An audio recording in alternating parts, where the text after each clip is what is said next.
Hi, this is Tesla Arcade, and this is my presentation of online communication at BYU Idaho with our recommendation report. So, first things first, we'll go over iLearnChat. So that is currently the official communication platform that all students and professors have access to. It's integrated with iLearn, and it allows students and professors to communicate one-on-one, shows them messages instantly in iLearn, and is overall just really convenient and good for communicating directly with one person. Unfortunately, that's about the end of the usefulness of that platform. Many online professors use Slack and Slack groups instead of the platform to allow their classes to communicate effectively, especially online classes. It allows all students to be able to communicate together, to post something for everyone to see, and to really create groups to talk to each other in easily. And that's kind of where we're at currently. So what my group decided to do was to look into additional platforms that we could make official and that all students could use and could be really in one place. So that's really the why. Why did we want to look into this? We wanted to be able to increase productivity. So students and professors won't need to set up individual Slack groups. They won't need to switch between platforms. I don't know about many of you, but from what I've had 5 or 6 different group Slack channels. So I've got Slack up multiple times, and they're all so separate and not really cohesive. They don't mesh together very well, and it makes it a little confusing. So it really will also remove the guesswork. Online students won't have to guess how their professors should be contacted. They won't have to try multiple methods in order to find one contact method that works. They won't have to guess how to communicate with their fellow students. They'll be able to have one area, one that should be working, and everyone will just be able to communicate in that chat. Groups won't have to worry about keeping in touch. They can just create their own group channels, and they'll know it works. And finally, having one chat group and one official chat will help people to prepare for the professional industry. Many companies will have one chat platform that they use, and that's it. That's how you communicate with everyone in the company. So this will really help students effectively communicate and be able to just prepare for the communication methods that they'll see in their future careers. So we came up with alternate solutions to the current iLearn group chat. These were, and just based on what we've seen in the industry, based on what professors already used to kind of get familiarity going in there, Slack, Discord, Stride, and Teams. And Discord's been known by many students. It's more of the gaming thing. Slack's used by many of the professors. I know it's used a lot in the industry. Stride is used usually in conjunction with Jira or other ticketing systems that many technology industries use.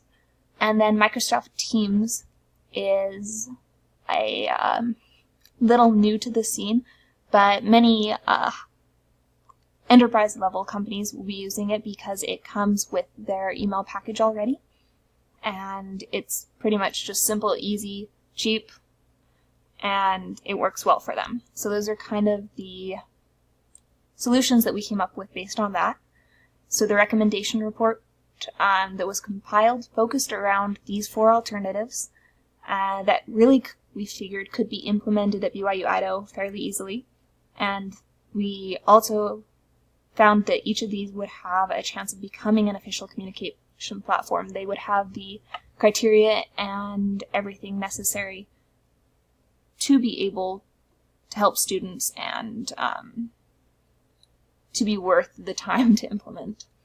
So based on that, the necessary criteria that we found would be that each student can send group messages, so they'd be able to create their own groups. They can send individual messages, one-on-ones, kind of what iLearn has already. They'd be able to form private groups to send those messages, so if you have multiple groups in one class, you can each have those private groups and be able to communicate really effectively with each other. The ability to save message history. This is very important just because sometimes, a lot of the times, when you're writing stuff down, you don't really remember how it went exactly, and so this is really good to keep track of what's going on, if someone's not there at the correct time, or if someone just wasn't checking their messages, they can go back, check all the message history, and you just have that,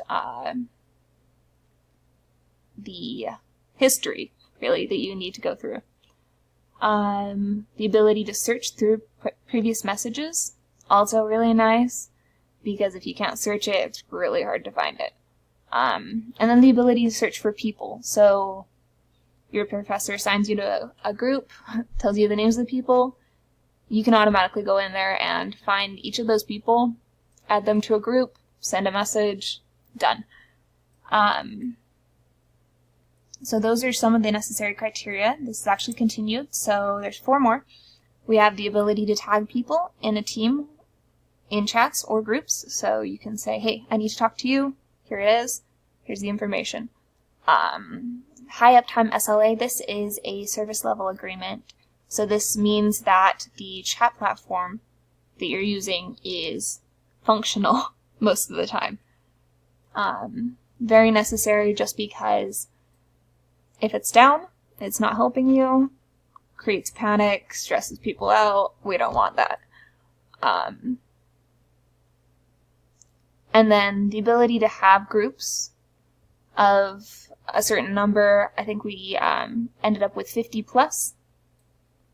And then it's also a low cost, so wouldn't cost a lot for BYU Idaho to integrate, and is just really easy and simple and sticks together. So those are absolutely necessary criteria that we determined this platform needs to have. Next, we had the desired criteria. So what would be nice, not a deal breaker if it doesn't have, but nice to have anyways, right? So students and professors would be able to form chat groups. Both of them can form chat groups and add people to those groups. Makes it easy if you got an assigned team, your professor doesn't ask you to do it, you can go ahead and create that group already. A desktop app exists. So it's on your computer, it's already installed, you can just click on that little app and it brings it up. A mobile app, really good for students that are on the go. This way you get it all on your phone, and if there's something absolutely necessary of your time, you can take care of it right there, or you can help someone. Just really makes it simple and easy to use if it's a mobile app. And then all class communications accessed through one site or application. This is really very nice to have. It means everything's just in one place, makes it simple for people to use, and really just creates the one open communication site that you can get a hold of the people you need to through. So next, we talked about the results. So taking the 4 apps that we mentioned earlier, Slack, Stride, Teams, and Discord, and comparing them against the necessary and desired criteria. We did this on a scale of 0 to 2. 2 being the highest, 0 being the lowest. 0 being it wasn't even possible, and 2 being it excels at this, it easily does it. So 1 tended to be more of a it's there, but it's lacking in some way, shape, or form. So, all of that necessary criteria, Slack came in at 17 out of 20, Stride 18 out of 20, Teams 19 out of 20, and Discord 16 out of 20. And then out of desired, Teams scored the highest, as you can see, with 8 out of 8. So it fulfilled most of the necessary and all of the desired criteria. Well, technically, it fulfilled all of the necessary, with maybe one being a little lacking. Which is why Teams scored the highest, and why we determined that it would be the best to implement in trying a new platform for BYU Idaho for all the students to try to use, and we figured it would be the most beneficial. So our conclusions were that based on the results that I showed you in the previous slide, it was determined that Teams is the best platform to use, and students and the faculty can communicate effectively and just have an easy time of communicating, whether they're there in person or they're online across the world.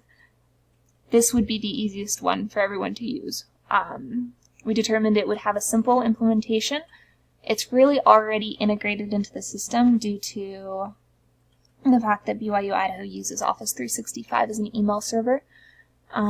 Because of that, all students and probably faculty, we're not 100% sure on that one, but all students at least have access to Teams. And because of that, there's really no setup besides installing apps. The implementation for the iLearn side of things would be that you can link Teams from iLearn, and then there's links that you can click on, and so that link would take you straight to your team for each individual class. You can favorite it, and then it's there in your sidebar. Based on all these, we figured it would have a superior student experience and be able to really help students participate and feel included. So, just to wrap it up, the current platform that we have is BYU Idaho's integrated communication platform in iLearn. We discussed that students and professors discussed what students and professors need to work effectively. We also discussed the desired changes that students and professors will find beneficial. We discussed the results that were found in the research and that was conducted, and how Teams was the platform that will best benefit the students and professors. And finally, we covered the results of changing the communication platform to Teams and how it should be implemented and how it would be received. This concludes the recommendation report for changing iLearn to Teams, and thank you for your time.